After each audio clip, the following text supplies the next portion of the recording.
Olá, tudo bem? Sejam bem-vindos à nossa quinta aula em que nós vamos falar sobre o vínculo afetivo. Eu considero que essa será uma das aulas mais transformadoras para quem já está fazendo esse percurso com a gente há algum tempo, porque a gente vai abordar uma das maiores demandas que costumam levar, os pacientes, as pessoas à terapia. Também é um dos temas, ou uma das questões, uma das demandas que mais levam ao adoecimento mental, como depressão, ansiedade, solidão, dependência emocional, que é a questão do vínculo. Eu sempre dou ênfase que nós somos mamíferos e, por sermos mamíferos, nós temos necessidades inatas.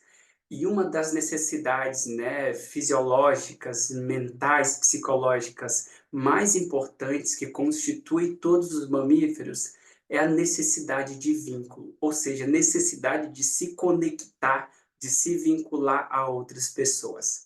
Por isso que o próprio Freud vai dizer que se você ama, você sofre. Se você não ama, você adoece. Ou seja, é necessário amar, ainda que vamos sofrer, é necessário constituir vínculos, ainda que sejam difíceis. Mas é inevitável não escolher se vincular.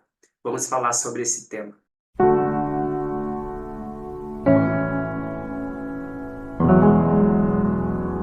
Bom, como sempre, eu falo que essa aula já é uma parte desse processo de autocuidado que a gente constitui aqui no nosso percurso. Então, como sempre, assista essa aula enquanto você toma um vinho, uma cerveja, um suco, Faz aí o seu exercício, dirige para algum lugar, como se fosse de fato uma espécie de podcast. Não se prenda a sentar em frente ao computador, a ter que sentar em frente olhando para o celular. A gente não utiliza slide exatamente para que você tenha essa facilidade em conseguir ouvir e fazer as suas associações de acordo com o seu percurso e a sua história, tá bom? Então vamos lá, vamos para a aula, vamos falar um pouquinho sobre vínculo. Bom, no nosso índice a gente vai falar um pouquinho sobre uma introdução a respeito do que é o vínculo, o que se constitui o vínculo, O que é esse vínculo para nós aqui que estamos fazendo esse percurso de autocuidado, esse percurso de autoconhecimento. Vamos falar então como que esse vínculo, essa necessidade afetiva se conecta com os 7 afetos fundamentais do Jaak Panksepp, que é o que nós trabalhamos aqui, que consequentemente também vai se conectar com a ideia de neuropsicanálise. E nós também vamos falar de uma ideia muito cultural do amor incondicional. Quem nunca ouviu falar do amor incondicional? E vamos falar da realidade, um pouco mais difícil, um pouco mais dolorida, que é a transição dessa ideia de amor incondicional para essa ideia de amor condicional que se constitui na vida adulta. Também vamos falar um pouquinho de como que nós podemos ativar a ideia de cuidado, a ideia de ser amado como uma possibilidade de sofrer menos, de ter menos demanda de saúde mental e, consequentemente, ter menos sofrimento, desregulação, desequilíbrio nas nossas relações. E no final vamos trazer uma ênfase do porquê que essa demanda de vínculo é uma das demandas mais fundamentais e o que geralmente mais induz as pessoas a buscar por um processo terapêutico ou a entrar no que a gente chama de um adoecimento mental, tá bom? Essa é um pouquinho da nossa introdução. Aqui embaixo, como sempre, se você está assistindo esse vídeo pelo YouTube ou se você está assistindo esse vídeo pela nossa plataforma na comunidade Percurso do Autocuidado, você vai encontrar aqui embaixo um link para a comunidade, para se inscrever, para se associar a esse trabalho que nós fazemos de autoconhecimento, autodesenvolvimento e, sobretudo, como consequência, autocuidado. E se você já faz parte da nossa comunidade, aqui embaixo você vai encontrar o PDF, artigo, referências que nós utilizamos para montar essa aula, para que você possa se aprofundar ainda mais se você é um profissional ou se esse tema de fato te chamou a atenção. Tá bom? Vamos para a aula. Coisas mais importantes para a gente poder falar de vínculo é trazer uma definição do que significa vínculo. O que significa o vínculo? O que é o vínculo quando a gente está falando aqui no nosso repertório, no trabalho, na prática que a gente faz, de autocuidado. E eu vou sempre apontar o vínculo como a maior causa, uma das principais causas de adoecimento, de demandas que nós temos em pacientes que procuram ajuda psicológica, como esse vínculo também vai ser a possível saída, a saída mais elaborada e mais eficaz para tirar esses pacientes desse adoecimento, ou seja, essa necessidade de vínculo, de se sentir amado, essa necessidade de se sentir cuidado, é o que leva as pessoas a buscar um processo terapêutico, uma ajuda psicológica, porque, consequentemente, é o que te leva a sentir um adoecimento, uma demanda, uma ansiedade, e, consequentemente, através dessa clareza, né, dessa desmistificação desses sintomas que você apresenta, retirando um pouco essa espécie de máscara, que você vai conseguir compreender que esse mesmo vínculo que te levou ao adoecimento, a essa demanda, também é a saída, é a chave que te tira desse estado de solidão, de fobia, depressão, pânico que você também está vivendo. Então, por que que a gente vai apontar isso? Por que que nós vamos dizer que o vínculo me leva ao sofrimento, mas ele também é a saída mais eficaz e possível para me retirar desse estado de adoecimento? Porque o vínculo é uma necessidade, isso é uma tecla que eu bato muito. O vínculo afetivo, essa necessidade de ser amado, de estar vinculado com outras pessoas, é uma das poucas coisas que existem no mundo que tem fim em si mesmo. Ou seja, o que é uma coisa que tem fim em si mesmo? A felicidade. Geralmente nós fazemos muitas coisas, nós conquistamos, estudamos, trabalhamos para ser feliz. Nós não somos felizes para alguma coisa, mas nós sempre fazemos alguma coisa para alcançar essa ideia de felicidade. Por isso a felicidade tem fim em si mesma.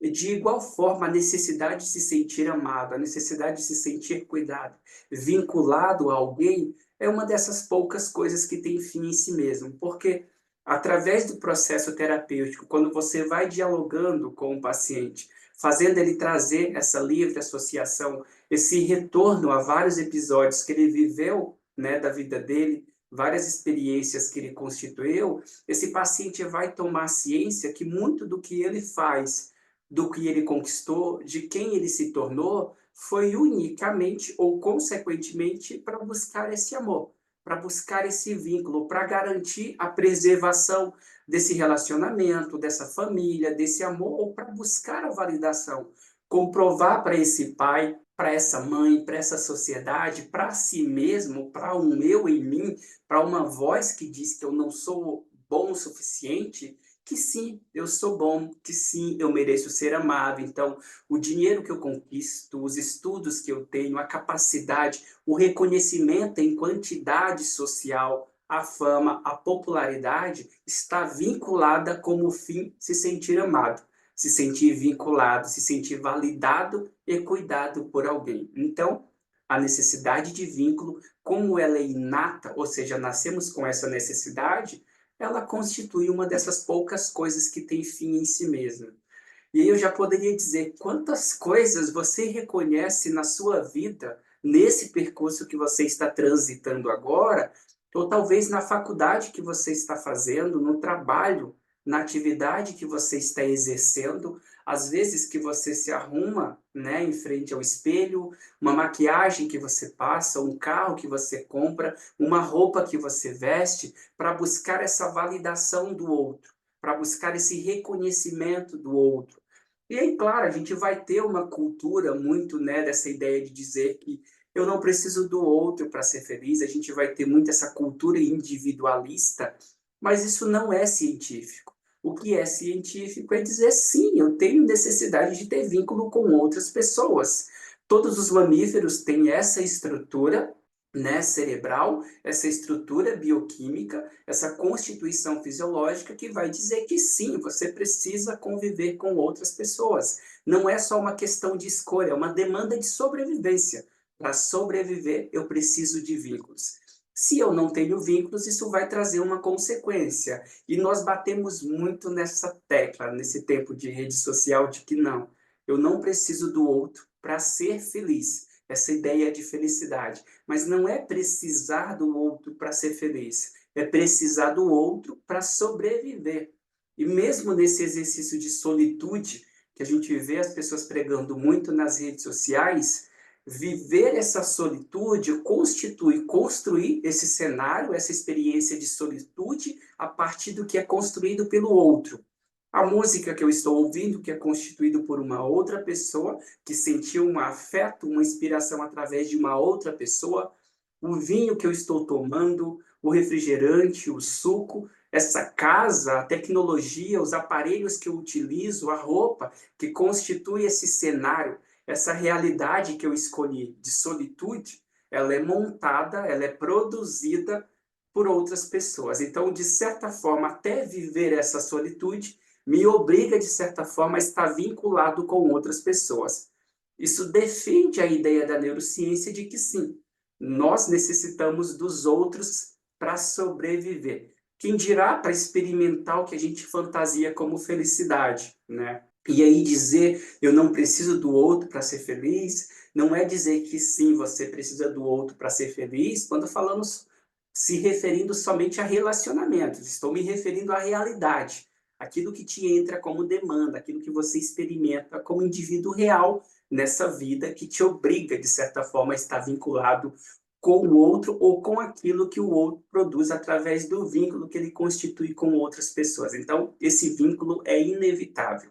Então, pensa aí quantas experiências, quantas coisas você já viveu, você já construiu, você já conquistou e continua conquistando, planejando para buscar essa validação do outro, para preservar, né, esse vínculo, esse afeto, esse ser cuidado pelo outro. Percebemos muito isso em pacientes que apresentam uma dificuldade genuína de não conseguir dizer não para o outro, como se dizer não para a pessoa colocasse em risco o vínculo, o respeito, o afeto que ela tem por aquela pessoa e vice-versa, aquele afeto, aquele vínculo que a pessoa tem por ela. Então, uma das formas de você perceber muito essa necessidade de preservar vínculo é essa pessoa que não consegue impor, né, delimitar os seus limites para o outro, mas sempre se anula para que esse outro continue permeando, de certa forma, mantendo esse vínculo com ela. Então, o vínculo é uma necessidade e trabalhar maneiras para, né, manter essa possibilidade é o que se constitui, por exemplo, no processo terapêutico. Mas isso, tenham isso em mente, o vínculo é uma necessidade. Então, quando a gente vai falar de vínculo de acordo com o trabalho que a gente faz aqui no percurso do autocuidado, a gente precisa retornar a uma base muito sólida que nós temos aqui no nosso trabalho, que é os 7 afetos fundamentais do neurocientista Jack Panksepp. O Jack Panksepp, que já cunhou esse termo afetos fundamentais, que, né, mostrou, provou, trouxe lá as estruturas, a bioquímica cerebral que ele conseguiu observar, comprovar através dessa observação, dessas neuroimagens que hoje é possível fazer em seres humanos, em animais, e, consequentemente, conseguiu provar que nós temos 7 afetos fundamentais. Se você quiser ver um vídeo mais completo sobre esses 7 afetos, está aqui embaixo. E que quando nós não suprimos um desses afetos, nós sentimos alguma coisa. Esse sentir é uma demanda do nosso corpo para a nossa mente, para a gente fazer alguma coisa para suprir, para atender essa necessidade afetiva que está em desvio. Então, essas necessidades seriam a necessidade de buscar, necessidade de ser amado, necessidade de fugir, necessidade de brigar, necessidade de cuidar, necessidade de gozar e necessidade de dominar, sistema play. Essas são as 7 necessidades afetivas emocionais. Entre essas 7 necessidades emocionais, nós vamos escolher 2 muito importantes que está diretamente ligada com essa ideia de vínculo, que seria a necessidade de ser amado e a necessidade de cuidar. Então imagina aí, existe um ser humano, um mamífero que, né, constitui-se na realidade e ele tem 2 necessidades muito inatas que precisam ser supridas a todo custo. Uma dessas necessidades, ela se demonstra na natureza, é a necessidade de ser amado. Você tem uma necessidade de ser amado, de se perceber, se sentir, experienciar um vínculo com um outro mamífero, com uma outra pessoa que te pratique, né, esse vínculo em retorno. Da mesma forma, você tem uma outra necessidade, que é a necessidade de cuidar. Você precisa cuidar e, consequentemente, precisa ser cuidado pelo outro. Quando você nasce, ainda bebê, se a gente olhar para a nossa realidade de nascimento, existe o bebê que nasce, e esse bebê, ele nasce com uma necessidade gritante de ser cuidado. Esse cuidado não é só uma escolha, é uma forma de garantir a sobrevivência desse bebê. Como mecanismo de garantir a sobrevivência desse bebê que tem uma necessidade grande de ser cuidado, quase que de sobrevivência, existe do outro lado uma mãe muito permeada pela ocitocina, pela acetilcolina, que vai ser desencadeada por uma necessidade de cuidar. Ali existe um bebê que precisa de cuidado, de cá existe uma mãe que tem uma necessidade gigantesca de cuidar, uma necessidade gigantesca de amar, de constituir vínculo. Então, a natureza constitui esses dois afetos, tanto no bebê como na mãe adulta, para que a mãe esteja impelida, induzida a cuidar desse bebê, motivada, e o bebê motivado, necessitando desse cuidado. Então, a natureza prova esses dois meandros de pessoa que precisa de cuidado e, do outro lado, a pessoa que precisa cuidar. Quando nós temos essas duas necessidades em jogo, a gente vai construir o que nós chamamos de campos de vínculo. Esse campo de vínculo é onde vai nascer as nossas primeiras experiências em relação a amor, as nossas primeiras relações de experiências em direção a uma conexão de vínculo com alguém. Essa experiência que o bebê vivencia com essa figura de cuidado e a experiência que essa figura de cuidado exerce com esse bebê que precisa de cuidado vai se prolongar por toda a vida. Isso é tão real que na própria natureza, nos animais irracionais, mamíferos e até mesmo em alguns pássaros, a gente vai perceber o filhote que nasce no ninho e aí a necessidade que ele tem de ser cuidado, uma questão de sobrevivência, faz ele gritar, faz ele chamar, pedir de certa forma no diálogo dele para essa mãe alimento, cuidado, carinho, proteção, garantia de sobrevivência. A mãe impelida, motivada por essa outra necessidade de cuidar, de ter vínculo com esse filhote, vai buscar alimento, vai buscar água e sempre traz essa água, esse alimento para esse filhote e alimenta ele na boca, até ele atingir o que a gente chama de uma maioridade. Então, a mãe tem essa necessidade, mesmo no mundo dos animais irracionais mamíferos, incluindo alguns pássaros, e o filhote, o bebê, a criança tem essa necessidade inata também de ser cuidado. Então, esses dois indivíduos, essas duas necessidades se encontrando, abre esse campo de vínculo que a gente fala. E as experiências que você constitui nesse campo de vínculo é o que vai ser o parâmetro, a base, o padrão comportamental que você vai levar para se relacionar em toda a vida. Claro que, levando em conta a subjetividade do indivíduo, a gente vai ter que olhar as capacidades que essa mãe tem de cuidar, né? O quanto a demanda desse filhote pedindo cuidado vai impactar nessa mãe, qual é o momento fisiológico, mental, psicológico que essa mãe vive para lidar com essa cobrança, com essa demanda constante desse bebê, e assim sucessivamente. Então, se essa experiência é muito pesada para a mãe, ela vai fazer o que ela consegue, mas nem sempre aquilo é do agrado dela, é o que ela gostaria de fazer, mas é o que ela consegue. O psicanalista Winnicott vai ter uma frase muito boa que ele diz: uma mãe suficientemente boa. Uma mãe suficientemente boa é aquela mãe que vez ou outra falta. É aquela mãe que vez ou outra não está presente, é aquela mãe que não faz tudo o que o bebê, o que o filho quer, mas consequentemente faz o que ele precisa. Então, até na visão do Winnicott, uma mãe suficientemente boa é uma mãe que ainda falta, é uma mãe que ainda comete falhas. Então, isso traz uma humanização para a tua experiência infantil, em dizer que nem sempre o outro é o que nós gostaríamos que ele fosse.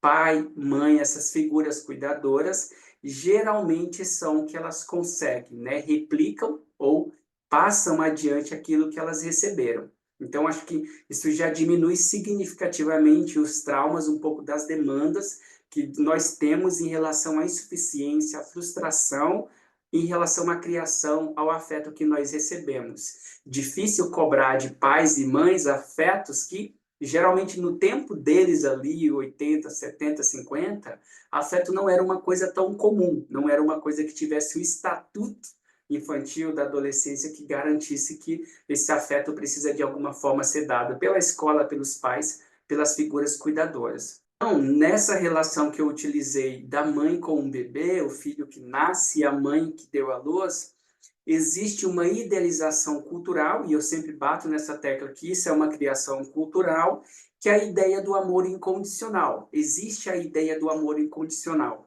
E por que que existe esse amor incondicional? Ele não está dado, ele é construído nesse senso cultural. Por quê?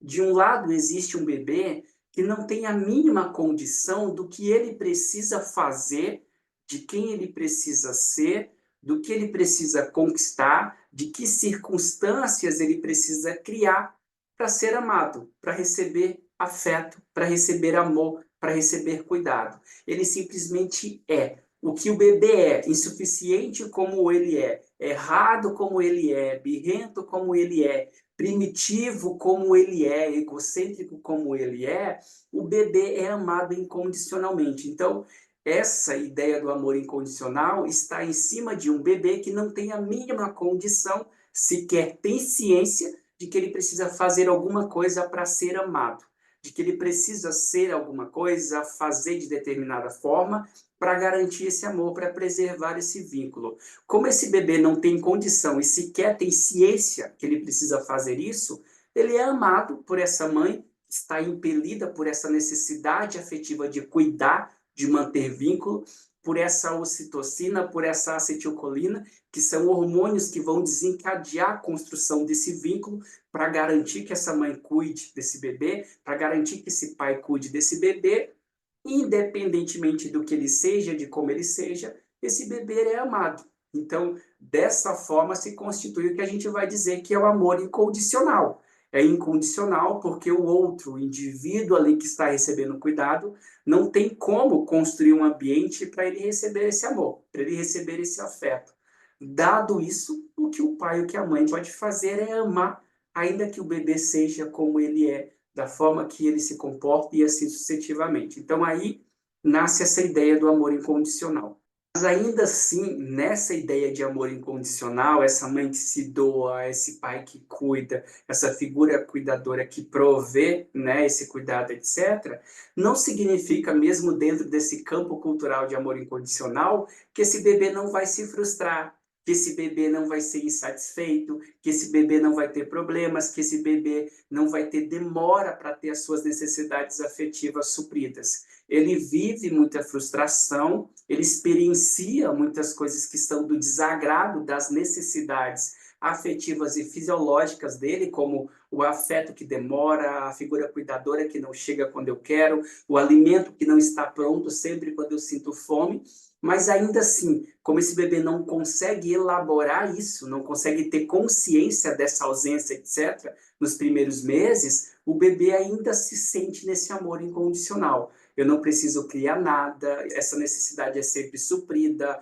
esse afeto é sempre bem-vindo, etc. O bebê não tem consciência que sequer esse amor é incondicional e que, na verdade, essa ideia de amor incondicional, ainda assim ele é quebrado, ele não é suprido, não é sempre, não é em todo momento da forma que o bebê quer. Mas é a forma que a mãe consegue, a forma que o pai consegue, que essa figura cuidadora consegue estar presente para suprir essas necessidades. E aí, transitando alguns meses, alguns anos, né, na vida desse bebê que até então recebia, vivenciava, experienciava essa ideia de amor incondicional, nós chegamos no que a gente vai chamar de transição. Aquele momento, né, de transição dessa ideia de amor incondicional cultural para esse amor condicional, ou seja, aquele bebê que, independente do que ele era, que independente de como ele se comportava, do que ele fazia, recebia amor, recebia afeto, recebia cuidado, agora começa a vivenciar um outro cenário, uma outra forma de afeto, em que ele passa a tomar consciência que ele precisa realizar determinadas coisas, que ele precisa se comportar de determinada forma, se tornar alguém ou parecer ser alguém, conquistar alguma coisa, fazer algumas coisas para trazer, criar a garantia dessa preservação desse vínculo, para garantir que ele vai continuar sendo amada por essa mãe, que ele vai continuar sendo amado por esse pai, que ele vai continuar tendo as suas necessidades de vínculos fisiológicos e assim sucessivamente, todas supridas. À medida que a gente vai transitando para a vida adulta, a gente percebe que esse amor incondicional ele já não existe mais. Eu preciso respeitar o limite do outro, eu preciso muitas vezes, né, tirar o meu limite para esse outro, eu preciso muitas vezes fingir, fazer uma personificação de quem eu não sou, preciso conquistar coisas no mundo material, preciso trazer representações, né, financeiras, preciso apresentar currículo intelectual para que eu consiga garantir a preservação desse vínculo. Eu preciso garantir que eu vou continuar recebendo esse afeto, que eu vou continuar recebendo essas necessidades de carinho suprido. Então, o bebê vai recebendo repressões, correções dessa mãe, desse pai, dessa figura cuidadora, e, consequentemente, esse bebê vai entendendo que se a minha mãe, o meu pai me repreendeu quando eu fiz isso, eu preciso parar de fazer isso. E à medida que esse bebê não consegue parar de fazer determinadas coisas, não consegue exercer ou ainda vivenciar, responder, obedecer esse comportamento, esse limite que o pai e a mãe, essa figura cuidadora, impôs, esse bebê vai vivenciando uma sensação, uma ideia de inadequação. Ou seja, uma criança, ela ainda não tem esse córtex que é responsável pelo planejamento, pela regulação das nossas emoções, pelos nossos impulsos, desenvolvida. O córtex só vai se desenvolver, só vai completar sua maturidade realmente pronto a partir dos 25, 25 anos e meio. Então, quando eu cobro para um bebê, para uma criança, que ele se comporte, que ele lide com as suas emoções de forma rápida, precisa e assertiva tanto quanto eu espero de um adulto, eu estou atribuindo a esse bebê, a essa criança, uma tarefa tão difícil que, por exemplo, a responsabilidade dela conseguir dirigir um carro, a responsabilidade dela conseguir ministrar um conteúdo como esse. Ela ainda não tem experiências e nem ferramenta para fazer tal atividade. Quando eu atribuo à criança que ela precisa controlar de forma muito restrita, de forma muito precisa, as suas emoções, e a criança não consegue lidar com isso porque sequer ela tem ferramentas para isso, a criança entra nessa zona que a gente vai chamar de zona de inadequação, em que a criança começa a vivenciar pequenas experiências nesse afeto, nesse carinho, nessas necessidades de vínculo, coisas, momentos em que se comprova, em que se concretiza essa ideia de inadequação. Ou seja, se meu pai, minha mãe pediu para eu me comportar de determinada forma, eu não consegui me comportar de determinada forma, significa que eu não sou digno de receber esse amor. Significa que eu não sou digno de receber esse afeto. Que eu não sou digno de continuar tendo esse vínculo. E aí a criança vai constituindo essa ideia de inadequação, em que na vida adulta ela entra num relacionamento e ela não consegue impor esses limites. Ela não consegue sair desse papel que o outro exige que ela seja, porque à medida que ela sai desse papel, que ela impõe esses limites, que ela começa a dizer não, a frustrar, a decepcionar, ela perde, né, esses vínculos. E quando ela perde um ou dois vínculos, isso reforça ainda mais, mesmo na vida adulta, a ideia de inadequação. Isso se constitui como adultos, pessoas que vão estar num relacionamento conjugal, profissional, social, que vão se desdobrar, que vão se desgastar emocionalmente e fisicamente para preservar esse vínculo afetivo com qualquer outra pessoa. Ainda que esse vínculo tenha o que a gente chama de uma qualidade ou não para o desenvolvimento dela. Qualquer vínculo, para essa criança que não se sente adequada para vínculo, é um vínculo que vale a pena investir. E aí já daria para pensar se você é uma pessoa que tem dificuldade de frustrar o outro, que tem dificuldade de dizer não, dificuldade de impor limite, que se olha no espelho e encontra alguma experiência que você leva para a terapia, que você leva para os seus discursos, que fica aquela voz repetindo para você, tá vendo? Por isso que você não é amado, tá vendo? Por isso que você não consegue se manter num relacionamento. E reforçando essa ideia de inadequação. Da onde que parte isso? Né? Da onde que vem essa demanda, essa sensação de insuficiência que te faz permanecer em um relacionamento, em um vínculo afetivo, que é benéfico para o outro numa instância profissional, numa instância financeira, numa instância social, mas não é benéfico para você quando a gente fala no sentido emocional. Não é benéfico para você quando a gente correlaciona isso com algo saudável, com um relacionamento que possibilita o desenvolvimento, o crescimento. Que ferida, que vazio, que experiência é essa que você vivenciou que trouxe essa armadura, essa jaula, essa corrente que te mantém atrelada, vinculada, presa a essas relações que não são saudáveis, que não são benéficas, que não constituem aprendizado e desenvolvimento. Se pergunta aí de acordo com o teu percurso. E como que nós, terapeutas, então, vamos perceber essa necessidade de vínculo chegando na clínica? Eu digo que hoje 90%, 95%, eu ousaria dizer 95% das demandas que se apresentam na clínica, ou seja, os pacientes que chegam para fazer terapia, para fazer psicanálise, para fazer análise, estão, na verdade, tentando entender, tentando compreender por que que elas não conseguem se tornar amadas, por que que elas não conseguem receber esse amor. Por que que elas não conseguem se sentir dignas de ser quem elas são? Por que que elas vivenciaram experiências traumáticas? Por que que elas têm dificuldade em lidar com determinados gatilhos de ansiedade? Por que que elas têm demanda de depressão, fobia? Por que que elas sempre repetem essa ideia de relacionamento tóxico, de dependência emocional?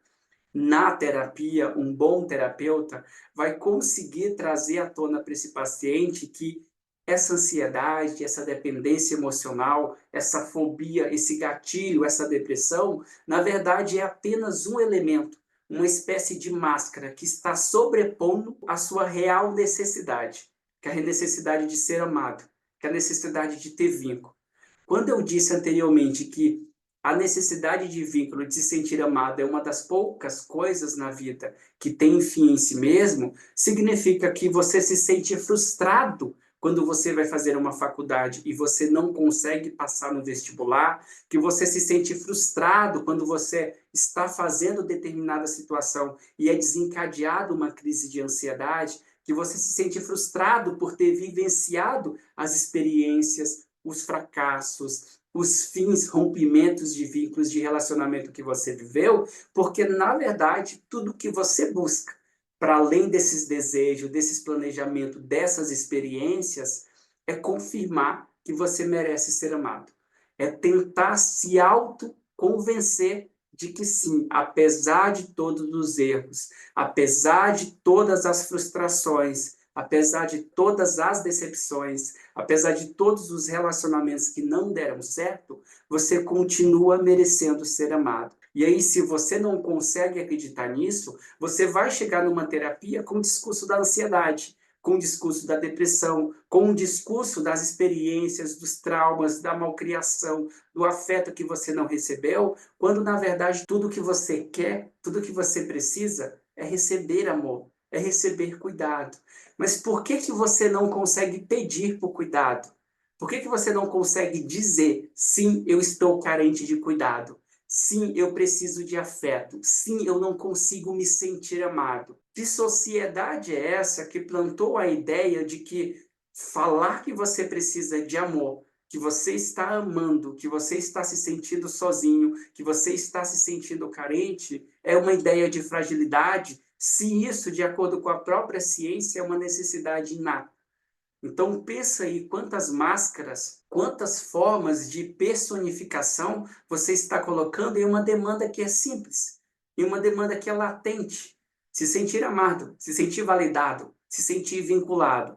À medida que você consegue trazer esse reconhecimento, ou seja, reconhecer no outro feridas, traumas, experiências que você viveu, abre campo para a empatia. E a empatia é a única forma da gente ativar essa necessidade de ser cuidado, da gente ativar essa necessidade de cuidar. Percebemos isso porque a questão da empatia, a questão de compartilhar a experiência com outras pessoas, está diretamente ligada a uma estrutura no nosso cérebro chamado córtex cingulado anterior.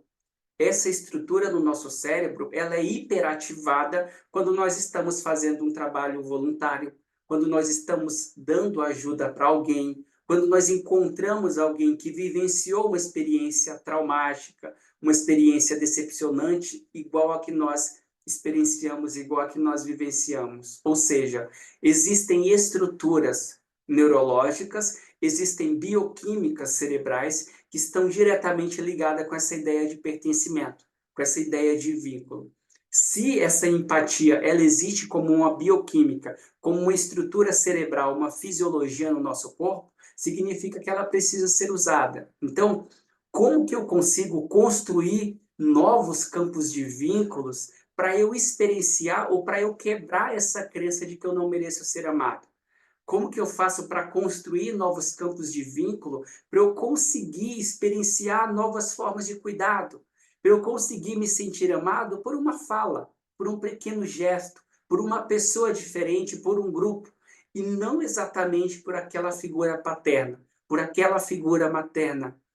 Por que será que você não consegue ativar essa área no cérebro para construir esse campo de vínculo? Será que tudo que você está fazendo como planejamento de vida, questão pessoal, profissional, não está te levando exatamente para uma camada após a outra, em cima de uma necessidade que é tão simples, uma necessidade que é tão real?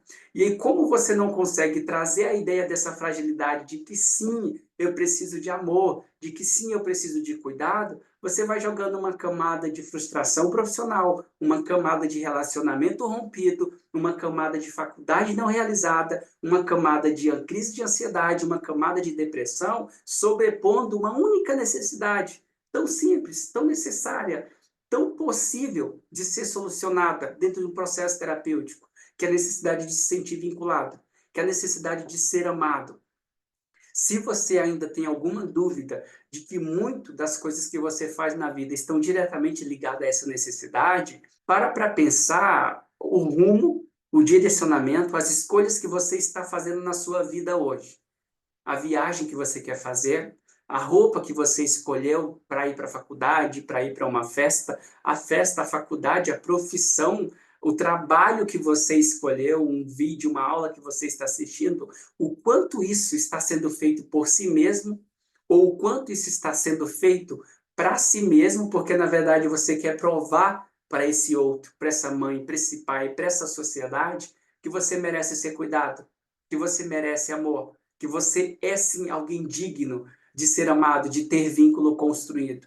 Será que tudo isso que você faz, tudo que você conquista, tudo que você planeja, não é no fim como uma necessidade de se sentir vinculado aos outros, para que um grupo te aceite, para que um grupo te reconheça, para que uma sociedade tenha ciência do teu valor? Será que não é?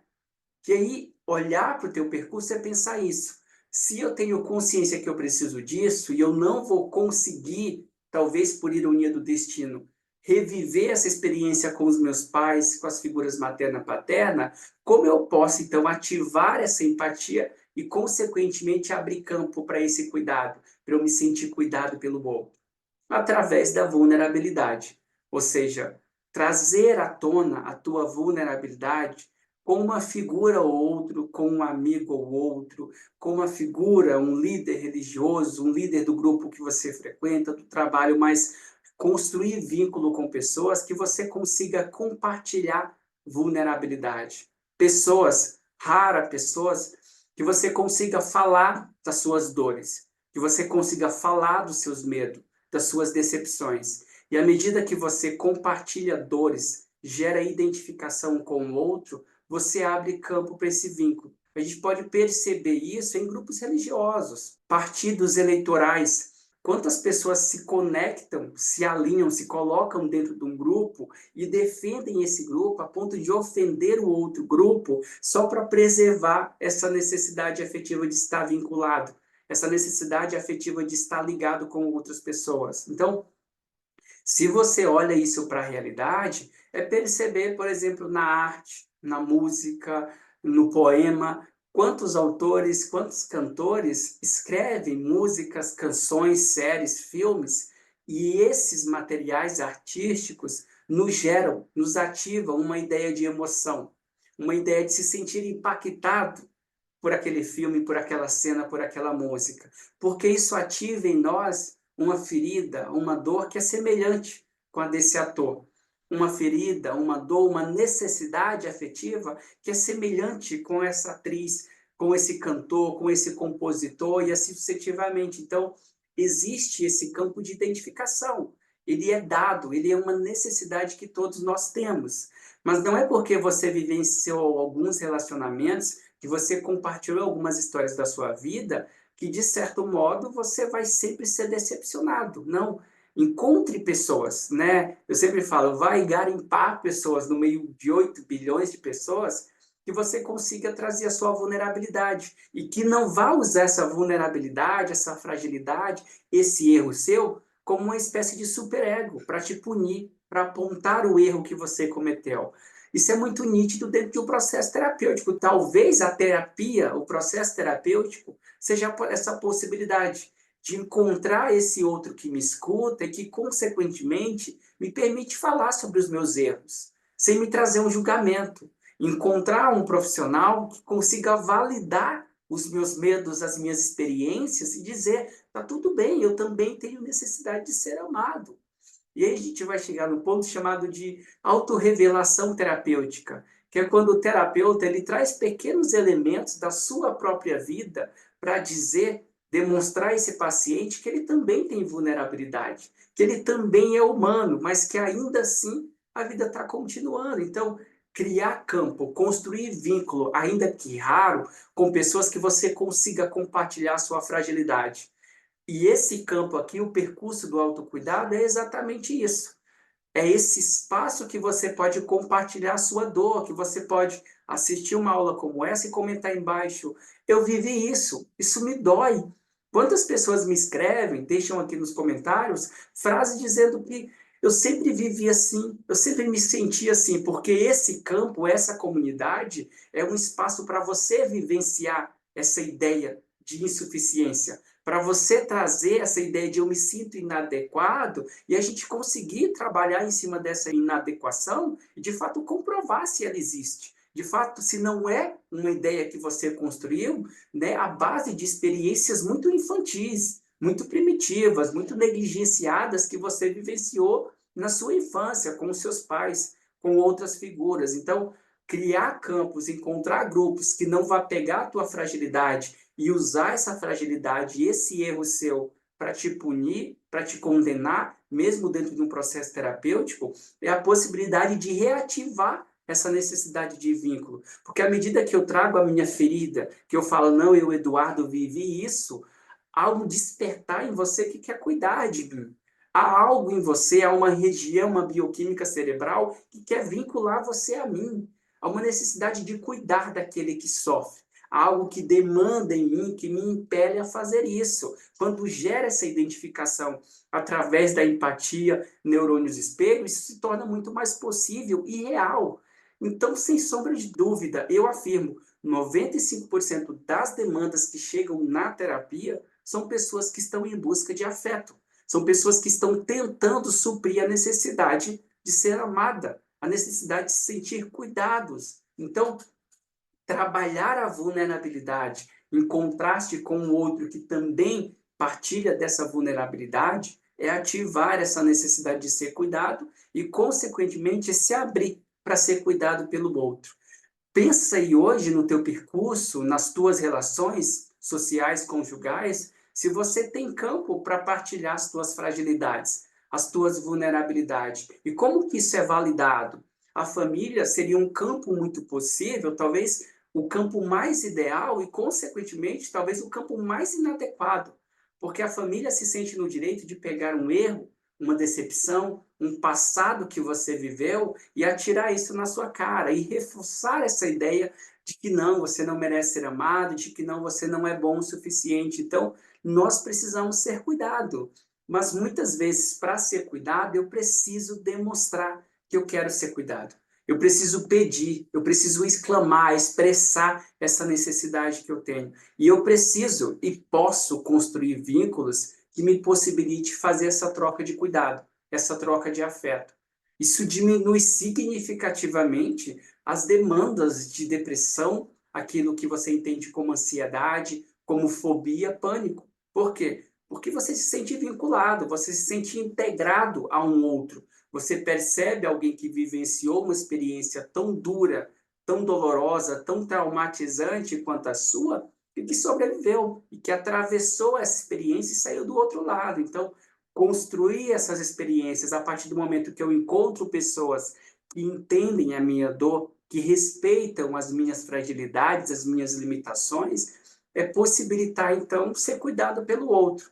Então, pensa aí no teu percurso se você pode construir vínculos para se sentir cuidado, para você pedir cuidado e, consequentemente, também cuidar desse outro. Esse espaço aqui, o percurso do autocuidado é para isso. Então, compartilhe à medida que você consegue, aqui embaixo, os seus feedbacks, as suas considerações, isso abre campo para eu conhecer você melhor e, consequentemente, conseguir fazer essa troca de cuidado, tá bom? Quando eu consigo ter experiências que se solidificam como sim, eu mereço ser cuidado, que sim, eu mereço ser amado, eu sou amado à medida que eu consigo então diminuir essas crises de ansiedade que a gente vive, essas fobias, essas dependências que a gente vivencia. Claro, isso não significa que nenhuma outra demanda, né, não exista. Existem muitas demandas, mas a maioria dos atendimentos que eu realizo batem nessa tecla. Pessoas que precisam ser amadas, pessoas que têm necessidades cientificamente comprovadas de se sentir vinculadas pela outra, mas que não conseguem pedir vínculo, que não conseguem dizer, declarar que elas precisam se sentir amadas, que elas precisam se sentir cuidadas. Então, não há campo para essa fragilidade emocional hoje. Não há campo para essa declaração emocional hoje. Não há campo para essa necessidade afetiva que nós temos. E à medida que nós não conseguimos pessoas, campo para dialogar sobre ela, a gente vai mascarando, vai dando nome de ansiedade, vai dando nome de fobia, porque é muito mais fácil ganhar um espaço para tratar uma ansiedade do que um espaço que você possa falar da sua carência, falar do seu afeto, falar da sua sensação de inadequação, sem, né, experienciar um julgamento, sem experienciar alguém que aponte o dedo e diga, não, não é assim, e como se fosse só uma questão de sentir, e não uma experiência que muitas vezes está embasada no seu histórico, naquilo que você tem como repertório experiencial.